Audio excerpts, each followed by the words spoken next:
Porque el Evangelio de Cristo no es una religión, sino que es la buena noticia de que ha llegado el reino de Dios. Aquí comienza tu programa Caminando por el Reino con Rodo Nava.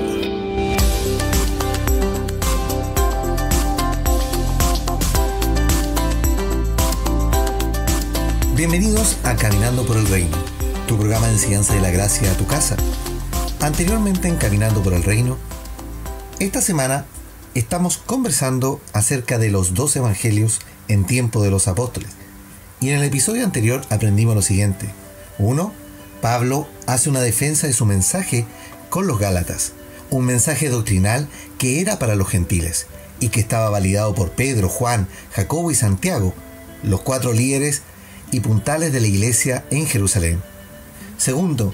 Entonces no hay dos evangelios, sino que había un solo evangelio, pero que tenía dos corrientes doctrinales en el mismo. Una corriente doctrinal que provenía de los judíos cristianos, que es en base a la circuncisión, y otra corriente doctrinal que es sin circuncisión, que era para los gentiles y que predicaba Pablo. 3. Pablo, al ver de que habían cambiado la doctrina, reflejó una tremenda bendición para nuestros días, el que el reforzamiento doctrinal que adopta Pablo quedara escrito completo en cartas para que perdurara en el tiempo hasta nuestros días. Ahora, si estaba validada la predicación de Pablo por parte de la iglesia en Jerusalén, porque tuvo espías con doctrinas diferentes a los que llamó él falsos hermanos, ¿qué evangelio se predicaba antes de la conversión de Pablo? ¿Y cómo Pedro se entera de la predicación a los gentiles y valida el evangelio? Leamos lo que ocurre en el libro de los Hechos. Y vamos al capítulo 10 y comienzo a leer desde el verso 1. Dice: había en Cesarea un hombre llamado Cornelio, centurión de la compañía llamada La Italiana, piadoso, temeroso de Dios, con toda su casa, y que hacía muchas limosnas al pueblo, y oraba a Dios siempre. Este vio claramente una visión, como a la hora 9 del día, que un ángel de Dios entraba donde él estaba, y le decía: Cornelio. Él, mirándole fijamente y atemorizado, dijo: ¿qué es, Señor? Y le dijo: tus oraciones y tus limosnas han subido para memoria delante de Dios. Envía pues ahora hombres a Jope y haz venir a Simón, el que tiene por sobrenombre Pedro. Este posa en casa de cierto Simón Curtidor, quien tiene su casa junto al mar, y te dirá lo que es necesario que hagas. Hechos capítulo 10, verso 1 al verso 6 en la versión Reina Valera. Paralelo casi a la conversión de Pablo, que relata en el capítulo anterior, en el libro de los Hechos, tenemos este episodio en la casa de Cornelio, un centurión romano que tenía piedad y bondad en su corazón, y que creía en Dios. Él oraba y daba limosnas en el pueblo, y sus actos, sus obras y su corazón le agradó al Señor. Y el Señor le pide que haga llamar a Pedro. Por su parte, Pedro también, en un encuentro de revelación con Dios. Sigamos leyendo lo que dice a continuación en el mismo capítulo. Al día siguiente, mientras ellos iban por el camino, se acercaban a la ciudad, pero subió a la azotea para orar Pedro acerca de la hora sexta, y tuvo gran hambre y quiso comer, pero mientras le preparaban algo, le sobrevino un éxtasis, le sobrevino una comunión con Dios. Y vio el cielo abierto y que descendía algo semejante a un gran lienzo, que atado de las 4 puntas era bajado a la tierra, en el cual había de todos los cuadrúpedos terrestres y reptiles y aves del cielo. Y le vino una voz, diciendo: levántate, Pedro, mata y come. Entonces Pedro dijo: Señor, no, porque ninguna cosa común o inmunda he comido jamás. Y volvió a la voz a la segunda vez y le dijo Dios: lo que Dios limpió, no lo llames tú común. Hechos capítulo 10, verso 9 al 15 en la versión Reina Valera. Pedro sabe que como judío no podía comer animales comunes o inmundos, como lo dice en el pacto de la ley. Pero Dios quiere preparar a Pedro para comenzar a internalizar en él el nuevo pacto, partiendo por la predicación y la salvación de los gentiles. Hasta ese momento el evangelio era predicado solamente a los judíos, porque los ritos de la ley aún estaban presentes. Es curioso ver esto, cómo la tradición estaba tan impregnada y que ellos aún no podían deshacerse de ella. Ellos fueron testigos presenciales de la institución del nuevo pacto, pero tenían una mezcla entre ambos, es decir, se bautizaban, eran llenos del Espíritu Santo del Señor, pero también guardaban los ritos de la ley, también tenían el tema de las comidas, la vestimenta, las fiestas, y lo que es increíble, la predicación a todos mientras fueran judíos, olvidando la orden de Jesucristo, la cual les dijo: id por todo el mundo y predicad o hacer discípulos a todas las naciones. Mateo 28, verso 19 y Marcos capítulo 16, verso 15. ¿Qué parte entendió Pedro de esto? Que había que predicar a toda criatura, claro, pero mientras fueran judíos. Por esto que como Dios estaba en el propósito de él, de que todos recibieran el mensaje, pues su sacrificio fue para todos y no para algunos, era necesario reforzar en Pedro, el líder de la iglesia y pastor, que para todos es el Evangelio, incluso para los enemigos, como lo eran los romanos. Por esto que va a casa de Cornelio, en Cesarea, y entiende que Cornelio también tuvo la visión del Espíritu de Dios, al igual que él, y que todo esto era el plan del Señor. Continuemos leyendo. Verso 34. Entonces Pedro, abriendo la boca, dijo: en verdad comprendo que Dios no hace a excepción de personas, sino que en toda nación se agrada de que le teme y hace justicia. Dios envió mensaje a los hijos de Israel anunciando el Evangelio de la paz por medio de Jesucristo. Este es Señor de todos. Vosotros sabéis lo que divulgó por toda Judea, comenzando desde Galilea, después del bautismo que predicó Juan. Cómo Dios ungió con el Espíritu Santo y con poder a Jesús de Nazaret, y cómo éste anduvo haciendo bienes y sanando a todos los oprimidos por el diablo, porque Dios estaba con él. Pedro entiende que Dios de verdad no hace excepción de personas. Entiende que de verdad el Evangelio es para todos. Y le predica el Evangelio a todos los que estaban reunidos en la casa de Cornelio. ¿Y qué sucede después de esa predicación? Leamos lo siguiente, verso 44. Mientras aún hablaba Pedro estas palabras, el Espíritu Santo cayó. El Espíritu Santo lo interrumpió y cayó sobre todos los que oían el discurso, sobre todos los que estaban oyendo el mensaje. Y los fieles de la circuncisión que habían venido con Pedro se quedaron atónitos de que también sobre los gentiles se derramase el don del Espíritu Santo. Notemos este detalle. Ellos estaban ahí porque los oían hablar en lenguas y que magnificaban a Dios.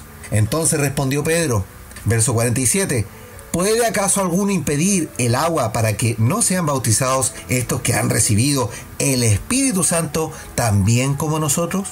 Y mandó bautizarles en el nombre del Señor Jesús. Entonces le rogaron que se quedase por algunos días más. Hechos capítulo 10, del verso 44 al 48 en la versión Reina Valera. Pedro es testigo que, al igual que en Pentecostés, el Espíritu del Señor se deja caer en los gentiles y reciben de manera evidente el poder del Espíritu Santo. Y por supuesto, Él los bautiza inmediatamente, rendido completamente al plan del Señor. Notemos un detalle en este capítulo, que lo dije recién en el verso 44. Y los fieles de la circuncisión quedaron atónitos, perplejos, de que también en los gentiles se derramase el Espíritu Santo. ¿Se dan cuenta que todavía existía la circuncisión? Todavía los ritos de la ley estaban presentes, y lo que es peor, había una suerte de propiedad del Evangelio y del Espíritu Santo. Algo así como creer que el Espíritu de Dios era exclusividad de los judíos. Pero se quedaron asombrados y con la boca abierta al ver que los gentiles, romanos además, eran llenos al igual que ellos. ¿Este episodio le trajo consecuencias a Pedro? Por supuesto que le trajo consecuencias. Le trajo varios problemas. Porque cuando hay celos doctrinales y la inflexibilidad de ver la obra de Dios, siempre va a haber disputas por la doctrina en vez de rendirnos a la obra magnífica que Dios hace en todo lugar. Y leamos lo que ocurrió en el capítulo siguiente del libro de los Hechos. Capítulo 11, el verso 1 dice: oyeron los apóstoles y los hermanos que estaban en Judea que también los gentiles habían recibido la palabra de Dios. Y cuando Pedro subió a Jerusalén, disputaban con él, estaban peleando con él, los que eran de la circuncisión, diciendo: ¿por qué has entrado en casa de hombres incircuncisos y has comido con ellos? Miren lo que les dice. Los propios judíos están confrontando a Pedro. Hechos capítulo 11, verso 1 al verso 3 en la versión Reina Valera. Está claro que hubo un revuelo importante por la conversión de Cornelio y los gentiles. Pedro tuvo que defender lo sucedido. Hubo pelea doctrinal con él y es increíble imaginar el escenario de disputas ante la obra de Dios. Es increíble pensar que los hermanos, en vez de recibir con gozo, con alegría estas noticias, pelean. Esto había ocurrido antes. ¿Se recuerdan lo que ocurrió con el hombre que fue sano de cojera en la Puerta de la Hermosa? Eso está en Hechos capítulo 3. Hubo hasta un juicio para los apóstoles, en especial por Pedro, por sanar a un hombre, en Hechos capítulo 4. Y ocasionó, además de esto, una persecución en Jerusalén. Eso está en Hechos capítulo 5. El religioso celoso nunca va a entender la obra del Espíritu, porque su confianza no está en el poder de Dios, está en las tradiciones, está en el conocimiento que tiene. ¿Y qué pasó una vez que Pedro defiende lo que ocurrió frente a los judíos cristianos? El verso 16 del capítulo 11 dice: entonces me acordé lo dicho por el Señor cuando dijo: Juan ciertamente bautizó en agua, mas vosotros seréis bautizados con el Espíritu Santo. Y si Dios, pues, le concedió también el mismo don a nosotros que hemos creído en el Señor Jesucristo, ¿quién era yo para que pudiese estorbar a Dios? Entonces oía estas cosas, ellos callaron y glorificaron a Dios, diciendo: de manera que también los gentiles ha dado Dios arrepentimiento para la vida. Hechos capítulo 11, del verso 6 al verso 18, en la versión Reina Valera. Por primera vez, y pasados varios años, que los judíos cristianos entienden que el Evangelio es para todos realmente. Pero este hecho no significaba que ellos cambiaran la doctrina. Simplemente entendieron que el Evangelio es para todos, para judíos y gentiles. Los ritos de la ley no iban a parar, y menos la doctrina de la circuncisión. Ahora, a pesar que el Evangelio igual lo iban a esparcir, Dios lo iba a esparcir, pese a que los judíos no aceptaran enseñar a los gentiles, la semilla igual iba a llegar a todas partes. Leamos lo que nos dice el mismo capítulo de Hechos, en el verso 19. Ahora bien, los que habían sido esparcidos a causa de la persecución que hubo con motivo de la muerte de Esteban, pasaron hasta Fenicia, Chipre y Antioquía, no hablando a nadie la palabra, sino solo a los judíos. Notemos esto. Pero había entre ellos unos varones de Chipre y de Cirene, los cuales, cuando entraron a Antioquía, hablaron también a los griegos, anunciando el Evangelio del Señor Jesucristo. Y la mano del Señor estaba con ellos, y gran número creyó, y se convirtieron al Señor. Miren cómo la obra del Señor se esparce igual. Llegó la noticia de estas cosas a oídos de la iglesia que estaba en Jerusalén, y enviaron a Bernabé para que fuese a ver lo que sucedía en Antioquía. Cuando llegó, vio la gracia de Dios y se regocijó y exhortó a todos a que con propósito de corazón permaneciesen fieles al Señor, porque él era un varón bueno, lleno del Espíritu Santo y de fe. Miren lo que era Bernabé. Y una gran multitud fue agregada al Señor. Se esparció el mensaje. ¿Nos damos cuenta de eso? Después fue Bernabé a Tarso para ir a buscar a Pablo, y cuando lo halló le trajo a Antioquía. Y se congregaron allí todo un año con la iglesia y enseñaron a mucha gente. Y a los discípulos se les llamó cristianos por primera vez en Antioquía. Hechos capítulo 11, verso 19 al 26 en la Reina Valera. El Evangelio igual se va a extender, independiente del sesgo que tengamos de las tradiciones, de la conmovisión que tengamos que no nos permite ver la maravilla de Cristo. Aquí vemos que por ir a revisar lo que ocurría en Siria, investigar eso, y lo que ocurría en Siria y Turquía, Bernabé llega a Antioquía con Pablo y permanece allí. El Espíritu los une. El Espíritu une a los suyos, une a los que están destinados al éxito en el Evangelio. Y el Evangelio no se detiene por hombres carnales, por hombres con falta de visión, que son iguales que los incrédulos como Tomás. El Evangelio de Cristo no es propiedad de una organización. Por mucho que digan tener la verdad es Cristo. Y hoy se esparce por doquier.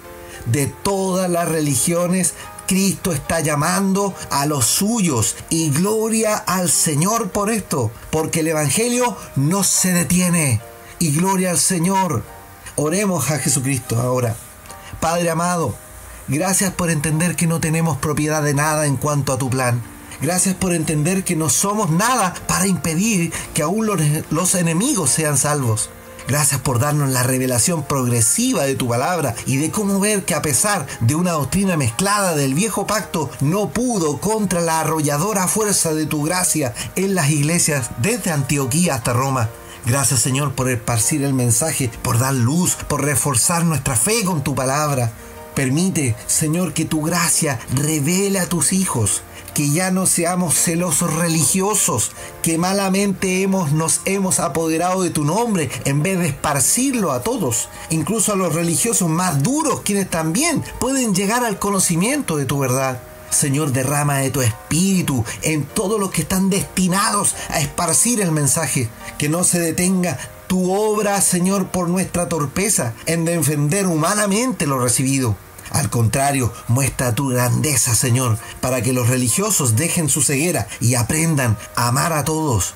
Esto te lo pido, Señor, en tu santo nombre, Jesús. Amén y amén. Amado, los invito para mañana, para seguir conversando acerca de estos dos evangelios, que ya sabemos que son uno, y a caminar por el reino. Súmate a la campaña de esparcir el mensaje en las redes sociales y plantar la buena semilla para que haya libertad por medio de Cristo Jesús de cualquier lazo y atadura religiosa.